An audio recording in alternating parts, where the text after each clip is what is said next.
Start. अध्यक्ष महोदय, मैं सदन का ध्यान इस ओर दिलाना चाहता हूँ कि जहाँ तक शिक्षा का संबंध है, इस बजट में उसके लिए कोई विशेष प्रावधान नहीं किया गया है।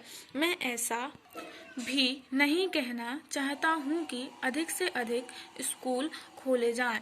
इससे मेरा तात्पर्य यह है कि जितने भी स्कूल हैं उनमें ही सभी तरह की सुविधाएं होनी चाहिए। समय के अनुसार जो परिवर्तन होते रहते हैं उनकी ओर भी हमें अवश्य ध्यान देना चाहिए। इस समय जो सबसे आवश्यक बात है वह है शिक्षा में मौलिक परिवर्तन किया जाना।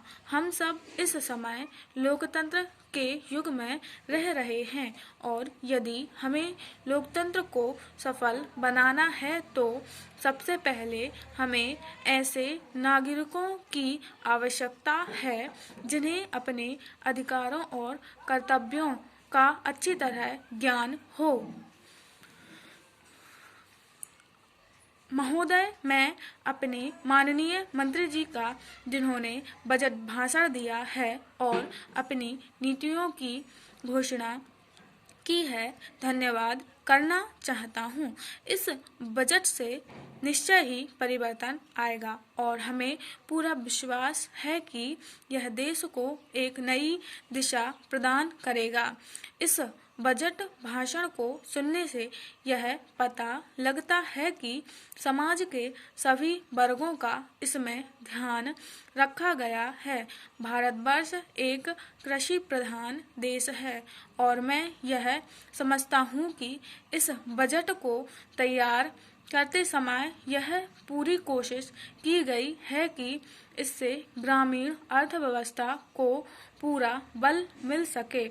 इस बजट में हमारे ग्रामीण भाइयों के लिए जो कोशिशें की गई हैं उनमें सिंचाई के साधनों तथा गांवों में पक्की सड़कें बनाने के लिए विशेष रूप से ध्यान दिया गया है ताकि उनका गांव और खेत से अच्छा और निकट का संबंध बन सके। और इसके अतिरिक्त इस बजट में कुटीर उद्योगों और रोजगार के साधनों पर भी विशेष बल दिया गया है।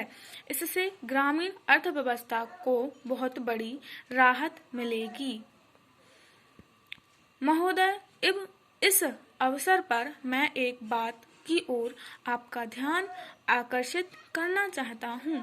बहुत से हमारे भाइयों ने कहा है कि वे अपने क्षेत्र की सफाई आदि के कार्यों में सहयोग नहीं देंगे। मैं इससे भली भांति परिचित हूँ कि राजनीतिक दल स्वास्थ्य के विषय में ध्यान रखते हैं क्योंकि यह एक बहुत ही आवश्यक कार्य है। इसमें राजनीति का कोई रंग नहीं आना चाहिए, ऐसी मेरी आशा है। मैं अनुरोध करूंगा कि सदस्यों की जो समस्याएं हैं उनको ध्यान में रखते हुए नगर प्रशासन कोई ऐसी नीति बनाने की कोशिश करे जिससे नगर निगम से एक सहयोगपूर्ण वातावरण बना रहे, किंतु इस वातावरण में राजनीति बिल्कुल न आने पाए। हमारे सामने एक मंजिल हो कि हमें जनता का काम करना है क्योंकि जनता के लिए हम चुनकर आए हैं। इसमें किसी दल का कोई प्रश्न नहीं होना चाहिए। एक और बात की ओर मैं सदन का ध्यान आकर्षित करना चाहता हूँ। बेसहारा महिलाओं के लिए भी इस बजट में प्रावधान किया जाना चाहिए। उनको आर्थिक रूप से स्वतंत्र बनाने की कोशिश की जाए। स्टॉप।